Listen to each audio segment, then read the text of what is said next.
Peace FM 104.3. Good to meet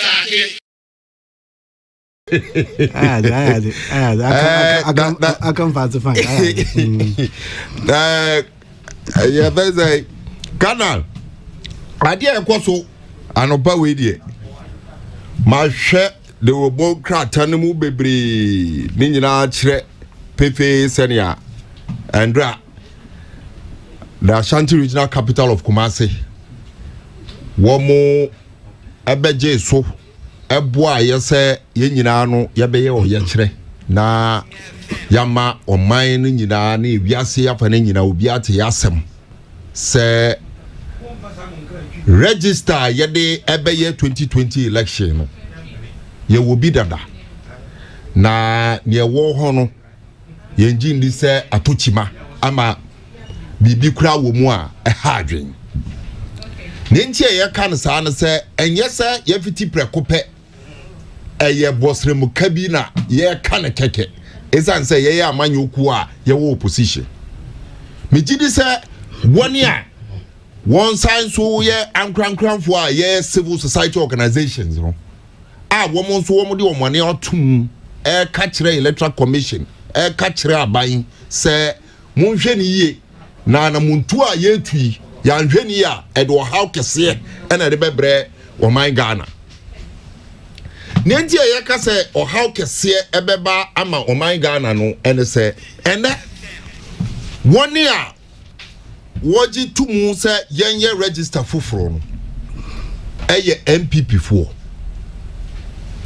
na mesre bi busa Ghana fo se MPP fo nko a o eye MPP fo obi a o se yenye register foforo bi MPP ni any electoral commission and why you Kofi Akpalo MPP ni Kofi Akpalo o ere o MPP ni Debi onya MPP ni ono so ka say yenye bi me the MPP fo ni electoral commission fo na ma che omo because anye bia Jacob Osei Yeboa Joy 2012 to 2020 o se yenye Kofi Akpalo na fro na Debi e yoro o se yenye register foforo menya sure say ono ye MPP ni but metie James Kwabena for Junior Kabila was even the one on the party in taking position but for him register for fra certainly onye MPP ni certainly na Akpalo mu party ni ne keka o meka emre bi ehwemu a ye coalition bi e friend say respect my votes Akpalo ni womo o keka ho akua donko no mu MPP for refer to womo as non-existent parties in any keka ho but that is not what I will say here me focus no on the fact to say one year wodi enimu a wodi emu akotene papa MPP4 na abana sana na ye bisa ye ho say there are several issues I also ye do to omunim no mutumi mayen direct answers I beboa ama ye nyina yete ye ho ase na ankoye se ebo apayo bi na chese obi anya tumi na obese o kire tumi ne obetumi aye bia obeye nti ohun kwan so ya obeye ne nti America no sa ne se wo fa NDC position from 2012 ebepim ne it remains constant and resolute esan say ye gitumu say register na ye 2012 no bibia to chima wo mukura no a enhihye na ye de aye no esan say enye register ekura nipa din ani ni photo keke ye sanso eko yenim eye bibia to say ema nipa bia no eye soronko ebia umoja biometric data in particular no ye de ka ho sene be ya obi entumi mfa obi din enkoto aba sene be ya obi entumi enfa kotikwa mbe so enkowia aba ama tese yekoto aba wia adane ntokwa enti sanchihye no ayaye no obi entumi nkan kire me say as we sit here today sanchihye no eho atochima the only thing I yet to say you say ye the be ever come from that position now NDC take it from 2012 ever payment we've remained so however what for MPP for and one would dim one could say ye new register no ye be some say dent in a very new register one more end to me entry mu entry no now ye be some position in 2012 ye then one more position in 2016 ye then today 2020 omo position here then, and I'll tell you without any shred of doubt, say omo position no keep changing. Chechim. Then ti America no say wo yankoto aba ama wa be ka kire obi ase abato no wonji ntumu esan say ye wiaw. That is in 2012. Ye ko hu court koye bibia ama obi ate no ho ase say His Excellency John Dramani Mahama ni NDC win election. Fast forward 2016, we say yenye register foforo esan say wo hu say nyoma bi wo mu a atochima. NDC position no say debi bibi kura wo mu a wo gi dis atochima fabre yen na yen kire because chene ya register no yebetimi aye ni ye without going through the stress say obi a be kwa control ni din foforo ama ya just data ne ne ekeka ho. Now ye kodu sa pepenso no so na watwe ama electoral commission so eka say wo problem be afabra ma yen. Indeed wo mutu wanamon some of the names a wo fi say ebi mu wo mu a wo mu ati asefo biom wo mu din na wo register ni mu no ye tu wanamon say yen clean wo mu NHIS wo mu a say ye fi say wo mu ye minors. Indeed court crash wo ama ye ni nyina ama ye koto about 2016 ye to about 2016 we ye no MPP win election. Omo accepted victory no. Woman can say they be register no more problem wom. Until that victory cannot be theirs until the register has been realigned to meet the current needs and also womu needs no any omo demands no. Omo accepted defeat victory. Emma yenso he accepted defeat. And then about 2020 for the first time in the history of Africa made the menti woman bia muda say opposition woman ko abato a woman akodi nkugo ebi mu kura kasa with over 1 million in the ekeka ho no woman say register no ayede koto sa aba no omudi nkugo no obo agidie wo mu nipa wadi nkunimu no ese oni gidie wo mu after waje ne nkunimdie no edi tesa odi enso yesika nyina won nsem no wasan ba say on this register ndi who has been consistent in this whole matter?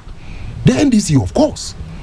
Now let's begin to ask ourselves to say, if it is a political game bina to say 1 year 1 GD say you best sign register no boy you be say who say what about the civil society organizations woman so edi wo ho abeka ho catcher abai catcher electoral commission say munhwe ni yie na anamonto no amutu no anamonto pa ebetumi do how kese aba oman Ghana mu.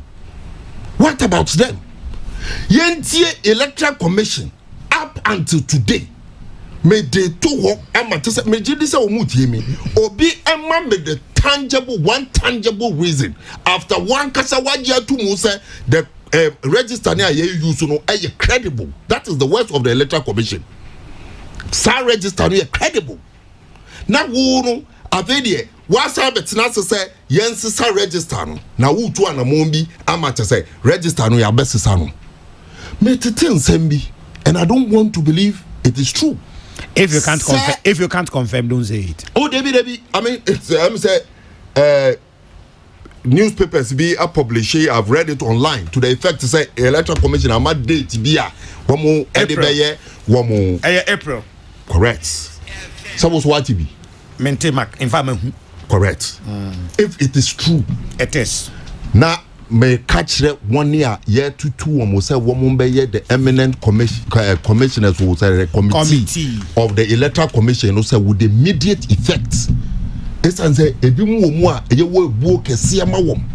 I was so resigning from their position because nipa o tu wom ese wom be ye adwuma no wono ana wa defy wom directive enti den biom e no be ka kire ye Ghana fo a ye be di ana ye be tie wom because nipa opam mo ka kire ne say ombra mbetena se no bia amfa na adwen bra na ye nko banku on this issue of register civil society organizations. Indeed Kodayo as of yesterday womo ka say womo pe sa meeting kwa yen extended send e be ya obi biara betin ho ase answer ye 2020 election no because the 2020 election is crucial. No correct. Enti se mo ama pa onipa na se nipa na ma mo directive as eminent committees a mo be advise mu na mo di mo advice ato nchen ya. I don't think that Amanyo Kobi holds any responsibility to say they will defy the directive of say Mpenyufo power muno. But yeah, you know, as a political party, you will work here, and Mankrofoni Gabriel Womu. I'm at say Yetio Mukasa. But you say Bo Mukoko. Say, one Kasa Nipa, to say, one way Juma Manu, what defy. And today, and one more to say one more catch Ghana for going forward, especially on this matter. But you see, me was sent back one me person me catch NDC Nibia. Sir, if there has been any election in this country, as in 2008, I'm yet to see any.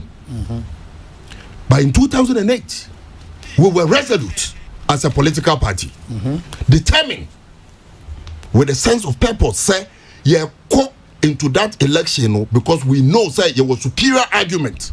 Ghana for BJD, and to win that election. Indeed, a election first in the history of the Fourth Republican dispensation. Yet say Omampeni or Tisono, Ebi and Mutonka say one a big crapuma, Amakamaya Kano. Moving into that election. By your coy, your coachia kukudro. Actually, say, "Oh, mine do ewe yakumu." Whatever it takes, send ye the can for ye, you know. We answer ye be aju mine si ho. We need that election, and so it is with the same determination. Ye de ko 2020 no. No matter what obstacle will be the better yenim. If it is not from God, may come to say onyamian kasa be kasa for the 2020 election. So we are resolute and determined. Not shifting from our position, said we don't need new register, but also committed to the cause of rule of law, to the acting within the remit of law to ensure, say, at the end of the day, no matter the circumstances, Mijidi said the NDC has a superior argument.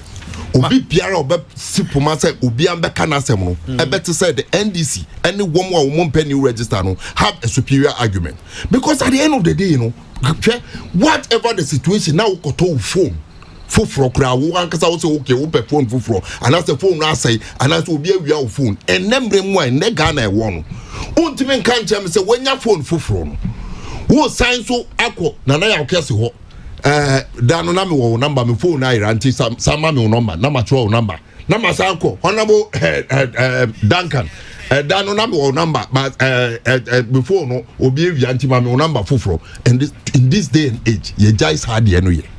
So why should the EC take us through the hell when we have some basis and also say some infrastructure be and you can build on it.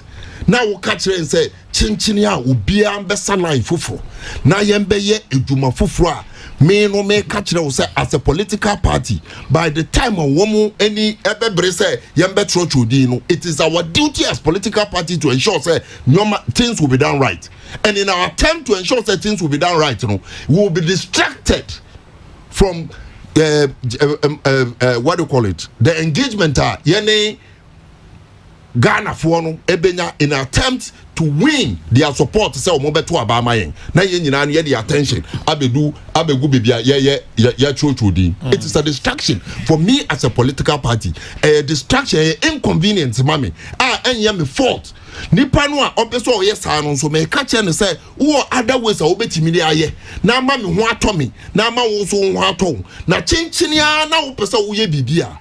We watch, we don't hope. I will not pray. Say bibi beto chima and as our mind will be plunged into chaos. Nemo ebane sanwa.